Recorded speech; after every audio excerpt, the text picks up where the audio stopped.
So let's see if the magical Mr. C is on the line. Good morning, Mike. I'm here. You're there. Hey. Yes, sir. All right. Well, let's see. What can we talk about here? The Yankees sent out a rookie pitcher last night that got bombed over the course of 4 innings. They lost. What else? That's about all I know. I'm sorry. They didn't score any runs, and I think they were no hit through 5. That I can't tell you because I was dozing in and out, and then I finally was just passed out and went to sleep. Yeah, they were no hit through 5 innings, and there was a lefty throwing a lot of mixed stuff and had them bamboozled. I mean, but, it's only one game. They've been playing well, so they just shrug that off and go on with it. All right. What else do you want to talk about here? San Jose beat Colorado last night in hockey, won the series 4-3. So, like I said yesterday, you got Boston playing Carolina tonight, starting their Stanley Cup Conference Final, and St. Louis will be taking on San Jose starting tomorrow. So the beat goes on. They're halfway to the Stanley Cup. This is shows you how grueling this is, ladies and gentlemen, when you just realize that we've been talking about the playoffs now and how it really is the most grueling sport like to the become. Second week of April. Yeah. It's just the most grueling sport to become a champion in. It just Great. really is. Yeah. I think you really have to earn it. Oh yeah. No, there's no ifs, ands, or buts about it. All right.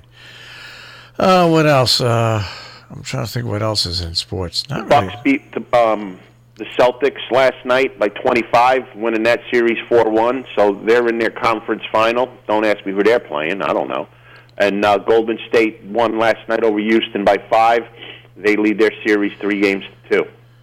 That's a tough, a rough and tumble series. Milwaukee's going to play whoever wins the Houston Golden State series. I can't believe you know this stuff. That's how slow it is in sports that Mike actually knows what's going on in the NBA.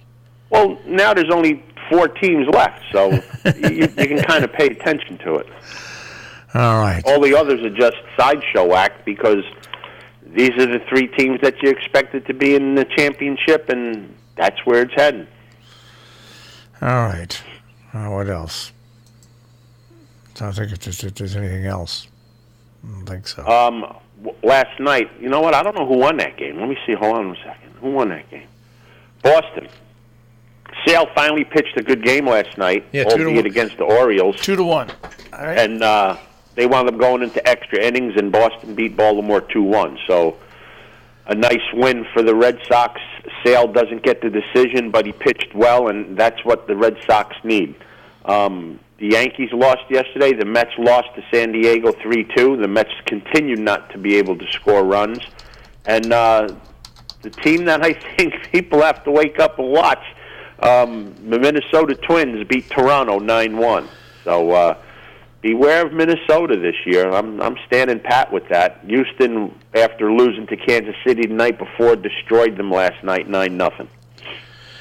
All right, and this is a nice story. That 8th grade football player who was inadvertently shot in a drive-by shooting that went wrong, and they shot the wrong person. Ezekiel Elliott's going to pay for all the funeral expenses, and nice gesture on his part. It is, Elliott. And here's the interesting thing. This happened in St. Louis. Ezekiel Elliott is from St. Louis. That's the great thing about it. It wasn't a publicity stunt for the Cowboys or anything like that. It was for the family. So that is that's a real nice. You want to pass along good news when somebody in the NFL does something good. Not good news. That's good deeds. Good deeds. But you want to pass that along with everything else that goes on. So now let's get on to the lighter side of sports. All right. Who are the Knicks going to pick when they don't get Zion Williamson when they lose the lottery? Who knows? Who knows? I mean, that's all you hear now. How this is going to change the franchise. It's the Knicks, folks. They're not going to get the top pick. It's not going to happen. I don't care how many ping pong balls are stacked in their favor. They're not going to win it. Yeah, I can't. They just don't have the luck. If the Knicks, if for some reason they get the first pick of the draft, we'll see what you do. Then something they could do, because they've got a lot of cap money now. But if it's the Knicks, you're right. They'll get like the third pick somehow. And if they do get it and they pick him, probably both his sneakers will blow out and they'll hurt both knees somewhere. That's right. It's the Knicks. They got to change ownership to change the curse. They need to get the voodoo doctor with the chicken bones to take the hex off the place. Something. It's absolutely amazing. It's just because I'm old enough to remember back to the Knicks under Red Holtzman, when they were terrible before Red Holtzman came, and he came in and made them a contending team year after year after year after year. So they were contenders. They weren't good. They weren't good enough to win, but there was a different mindset. Yeah. Basketball was different then. I mean, I watched some basketball, believe it or not, and man, with these 3-point shots, that's all they do is shoot threes. That's all they do. I mean, you can't watch it. It's boring. There's no passing. There's no movement. There's no nothing. It's dribble, dribble, dribble, shoot a three. Dribble, dribble, dribble, shoot a three. That's all they do. They need to put the 3-point line back about another 8 feet.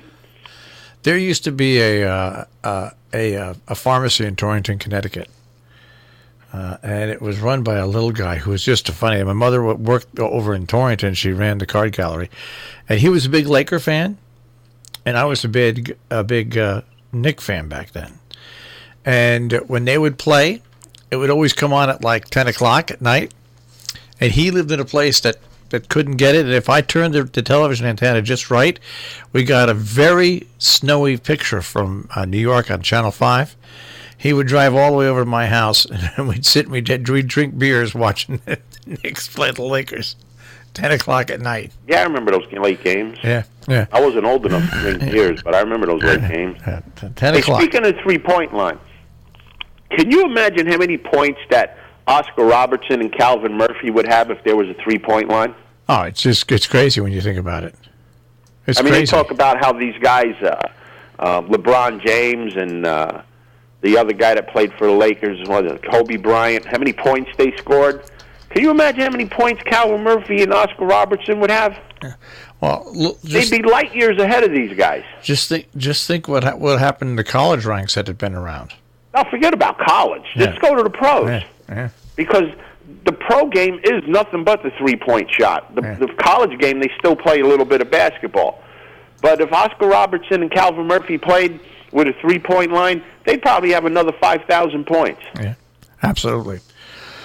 All right, I got to get out of the forecast there, Mr. Cozzi. All right, I'll see if I can scrounge up a few racing forms and pick a couple races this weekend. All right, I'll speak to you tomorrow. Have a great day, guys. Mike Cozzi with a Check on Sports. You're on Robin Hood Radio.